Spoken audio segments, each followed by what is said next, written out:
जैन साथियों, आज हम जनरल साइंस के महत्वपूर्ण प्रश्न बताएंगे जो आगामी परीक्षाओं के लिए बहुत महत्वपूर्ण है। ठीक है दोस्तों डेली मॉर्निंग में आप अपना टारगेट फिक्स करिए कि आज हमें इतना तैयार करना है और सारा दिन उस पर फोकस करिए। ऐसा आप डेली करते हैं तो दोस्तों आपकी तैयारी बहुत अच्छी हो जाएगी। ठीक है दोस्तों, इसलिए हम कहते हैं कर दिखाओ कुछ ऐसा कि सब करना चाहें आप जैसा। अब देखिए दोस्तों, आज हम कुछ विटामिन के नाम और उनसे होने वाले रोग और उनके प्रकार बताएंगे। ठीक है दोस्तों, देखिएगा विटामिन एवं उनकी कमी से होने वाले रोग। तो दोस्तों विटामिन दो प्रकार के होते हैं, विटामिन जल में घुलनशील और वसा में घुलनशील। दो प्रकार के कौन कौन से? वसा में घुलनशील और जल में घुलनशील। तो जल में घुलनशील दोस्तों दो होते हैं, बी और सी। और बी और सी को छोड़कर जो शेष विटामिन होते हैं वो वसा में घुलनशील होते हैं, ध्यान रखना। जल में कौन से? बी और सी। और शेष जो विटामिन है वसा में घुलनशील होते हैं। तो दोस्तों देखिएगा, वसा में घुलनशील विटामिन कौन होते हैं? Vitamin A. ठीक है दोस्तों, विटामिन ए का रासायनिक नाम होता है रेटिनॉल और इसकी कमी से रतौनी रोग होता है, ध्यान रखना। और विटामिन डी का रासायनिक नाम होता है, ध्यान रखिए, कैल्सीफेरॉल और इसकी कमी से रोग होता है, विटामिन डी की कमी से सूखा रोग या रिकेटस होता है, ध्यान रखना। इसी को बोला जाता है रिकेटस या सूखा रोग। अब विटामिन ई का रासायनिक नाम होता है टोकोफेरॉल। विटामिन ई का रासायनिक नाम क्या होता है? टोकोफेरॉल। इसकी कमी से बांझपन, नपुंसकता या प्रजनन क्षमता में कमी होती है। अगला है विटामिन के जो है विटामिन के की कमी से कौन सा रोग होता है? हीमोफीलिया, ध्यान रखना। और इसका रासायनिक नाम होता है नेप्थोकिनोन, ध्यान रखना। विटामिन के का रासायनिक नाम क्या होता है? नेप्थोकिनोन। और इसकी कमी से होता है हीमोफीलिया, यानी कि जब कोई धारदार औजार लग जाता है, चाकू वगैरह, तो ब्लड का थक्का नहीं बनता, ब्लड बहता रहता है, तो इस कमी को कहते हैं हीमोफीलिया, ध्यान रखना। अब देखिएगा, विटामिन जल में घुलनशील दो होते हैं, बी और सी। तो दोस्तों विटामिन बी का रासायनिक नाम होता है कम्प्लेक्स। ठीक है दोस्तों, अब विटामिन बी कई प्रकार के होते हैं। अब विटामिन सी क्या है आपका?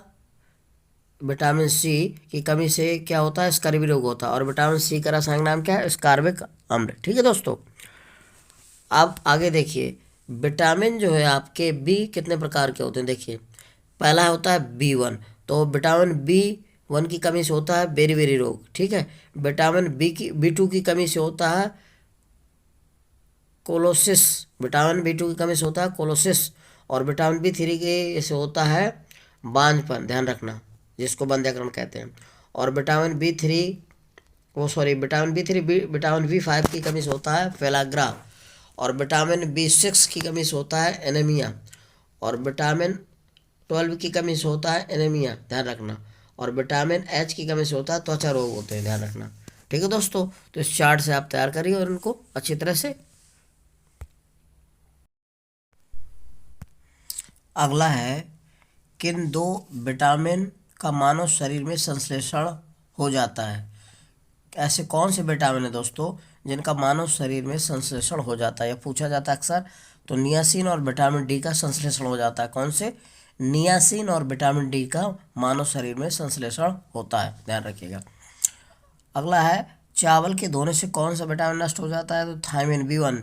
जो चावल होते हैं, अगर चावल को ज़्यादा धुल दिया जाए तो उनका जो विटामिन थायमिन जो बी 1 होता है वो नष्ट हो जाता है। ठीक है दोस्तों, अगला, बेरी बेरी रोग के क्या लक्षण होते हैं? तो बेरी बेरी जब रोग हो जाता है तो उसके क्या लक्षण होते हैं? तंत्र का तंत्र एवं पेशियों का कार्य रोग होता है, ध्यान रखना। बेरी बेरी रोग के क्या लक्षण होते हैं? तंत्र का तंत्र एवं पेशियों का कार्य और बिगड़ना, हृदय पेशियों का क्षीण होना और अपच तथा कब्ज होना।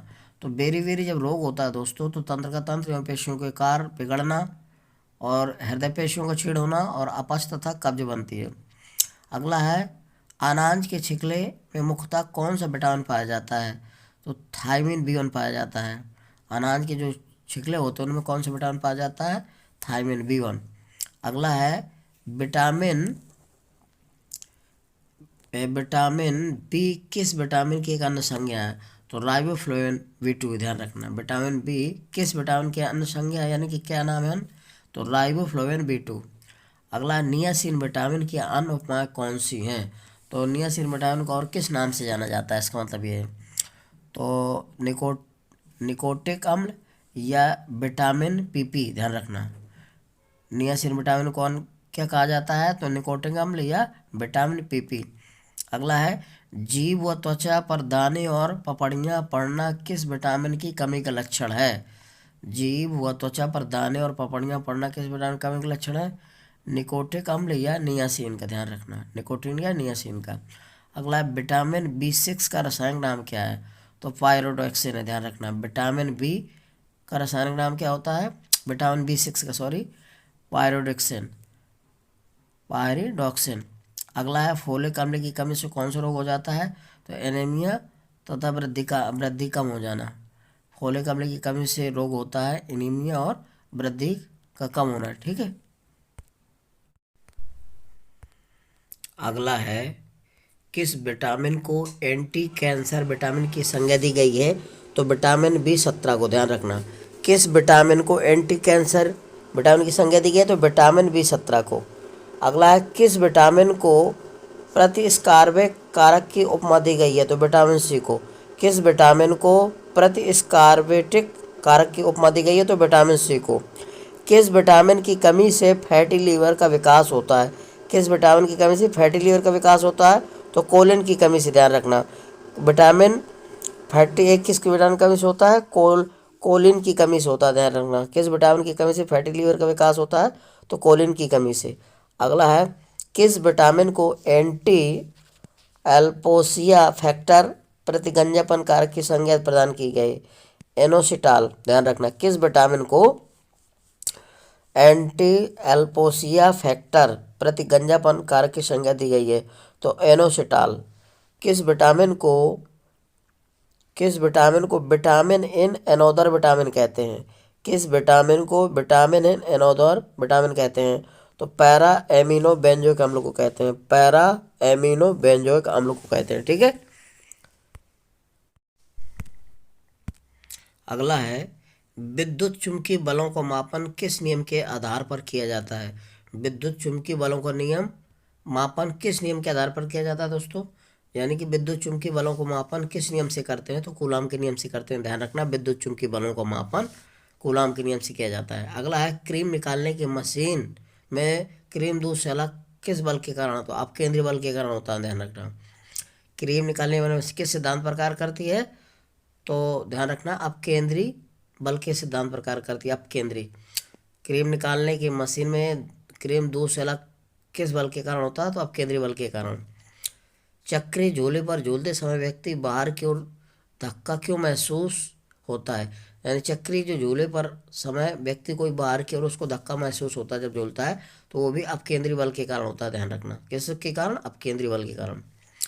प्रकृति में अस्तित्वमान चारों प्रमुख बल कौन से होते हैं? तो गुरुत्वाकर्षण बल होता है, क्षीण बल होता है, विद्युत चुंबकीय बल एवं प्रबल बलों की तीव्रताओं में क्या अनुपात है? तो दोस्तों ध्यान रखिएगा, 1:10⁻25, /10⁻36, /10⁻38। ध्यान रखना, प्रकृति में अस्तित्वमान चार प्रमुख बलों यानी कि गुरुत्वाकर्षण बल, क्षीण बल, विद्युत चुंबकीय बल एवं प्रबल बल की तीव्रताओं में क्या अनुपात होता है? तो 1:10⁻25, /10⁻36, /10⁻38 होता है, ध्यान रखना। वॉशिंग मशीन किस सिद्धांत पर कार्य करता है? अपकेंद्रण के सिद्धांत पर कार्य करता है, ध्यान रखना। वॉशिंग मशीन जो कपड़े धोने वाली होती है वो किस सिद्धांत पर कार्य करती है? अक्सर पूछा जाता है, अपकेंद्रण के सिद्धांत पर, ठीक है साथियों। अगला है बल आघूर्ण की राशि कौन सी है, कैसी राशि है? तो ये सदिश राशि, ध्यान रखना। बल आघूर्ण कैसी राशि है? सदिश राशि है। बल आघूर्ण का मात्रा क्या होता है? न्यूटन मीटर होता है। क्या होता है? Newton metre. बल आघूर्ण का मात्रक क्या होता है? Newton metre. और बल आघूर्ण कैसी राशि है? सदिश राशि, ध्यान रखना। इसका मात्रक न्यूटन मीटर होता है और ये एक सदिश राशि है। अगला है बल आघूर्ण का लाभ क्या होता है? कम बल लगाकर अधिक कार्य करके लिया जाता है। इससे बल आघूर्ण का कार्य क्या होता है? कम बल लगाकर अधिक कार्य किया जाता है, ध्यान रखना। बल आघूर्ण का क्या कार्य होता है? कम बल लगाकर अधिक कार्य करना। उत्तोलक किस सिद्धांत पर कार्य करता है? तो बल आघूर्ण के सिद्धांत पर कार्य करता है। जो उत्तोलक जो होता है वो किस सिद्धांत पर कार्य करता है? तो बल आघूर्ण के सिद्धांत पर कार्य करता है, ध्यान रखिएगा। चंद्रमा पर वायुमंडल न होने का कारण क्या है? तो दोस्तों इस पर गैस के अणुओं का पलायन वेग उनके वर्ग माध्य मूल वेग से कम होता है, अक्सर पूछा जाता है। चंद्रमा पर वायुमंडल न होने का कारण क्या है? इस पर गैस के अणुओं का पलायन वेग उनके वर्ग माध्य मूल वेग से कम होता है, ठीक है दोस्तों, ध्यान रखिएगा। अगला है एक धातु कुछ समय तक खुली हवा में पड़ी रहे, उस पर हरे कार्बोनेट नेट की परत बन गई है वह धातु है। तो तांबा है दोस्तों, जब खुली हवा में पड़ी रहती है तो उसमें हरे रंग की परत पड़ जाती है, ध्यान रखना, हरे कार्बोनेट की। वह कौन सी धातु है जो खुली हवा में पड़ी रहती है उस पर हरे कार्बोनेट की परत बन जाती है, वह धातु है तांबा, ध्यान रखना। वह कौन सी धातु है जो अपने ही ऑक्साइड की परत से सुरक्षित हो जाती है? तो एल्यूमिनियम है, ध्यान रखना। वह कौन सी धातु है जो अपने ही ऑक्साइड की परत से सुरक्षित हो जाती है? तो एल्यूमिनियम है, ध्यान रखना दोस्तों। अगला है, चांदी का संचरण कैसे होता है? हवा में मौजूद सल्फर के यौगिकों से होता है, ध्यान रखना। चांदी का संचरण किससे होता है? तो हवा में मौजूद सल्फर के यौगिकों से होता है। वह कौन सी धातु पूर्णतः संचरण मुक्त है? तो प्लेटिनियम और सोना संचरण, इस पर यह जंग नहीं लगता, ध्यान रखना दोस्तों। कौन सी धातु पूर्णतः संचरण मुक्त है? तो स्वर्ण और प्लेटिनियम, यानी कि सोना और प्लेटिनियम, Au और Pt। अगला है, फलों के रस के परीक्षण के लिए इनमें से किस रसायन का प्रयोग किया जाता है? तो सोडियम बेंजोएट, ध्यान रखना। फलों के रस के परीक्षण के लिए किस रसायन का प्रयोग किया जाता है? सोडियम बेंजोएट का। अगला है, वनस्पति तेलों से वनस्पति घी, जिसको कृत्रिम घी बनाने में किस उत्प्रेरक का प्रयोग किया जाता है? तो वनस्पति तेलों से वनस्पति घी या कृत्रिम घी बनाने में किस उत्प्रेरक का प्रयोग किया जाता है? तो निकेल एनाइ का, ध्यान रखना। किस उत्प्रेरक का प्रयोग किया जाता है? निकेल एनाइ। हैबर विधि से अमोनिया गैस बनाने में उत्प्रेरक के रूप में क्या प्रयुक्त होता है? तो लोहे का चूर्ण होता है, Fe। हैबर विधि से अमोनिया गैस बनाने में उत्प्रेरक रूप में किसका प्रयोग होता है? लोहे का चूर्ण का, Fe। अगला है, बाजार में जो विभिन्न ब्रांडों के चिप्स बिकते हैं उनके पैकेटों में कौन सी गैस भरी होती है?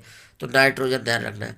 बाजार में जो विभिन्न प्रकार के कंपनी के ब्रांड उपलब्ध है, चिप्स बिकते हैं, आते हैं प्लास्टिक बंद उसमें पैकेटों में, तो उसमें कौन सी गैस भरी जाती है? तो नाइट्रोजन, क्योंकि ये अनअपक्रियाशील गैस है जिससे चिप्स का ऑक्सीकरण नहीं होता, ध्यान रखना। अगला, हमारे किचन में उपलब्ध प्रमुख प्रतिऑक्सीकारक पदार्थ कौन कौन से है? तो ये होते हैं, हल्दी होती है, धनिया होता है, मिर्च व अन्य गर्म मसाले होते हैं। हमारे किचन में उपलब्ध प्रमुख प्रतिऑक्सीकारक पदार्थ कौन होते हैं? धनिया, हरी मतलब धनिया होती है, हल्दी हो गया, मिर्च और गर्म मसाले होते हैं। ठीक है दोस्तों, यदि मेरा वीडियो आपको अच्छा लग रहा है दोस्तों, मेरे वीडियो को लाइक और सब्सक्राइब करिए। जय हिंद।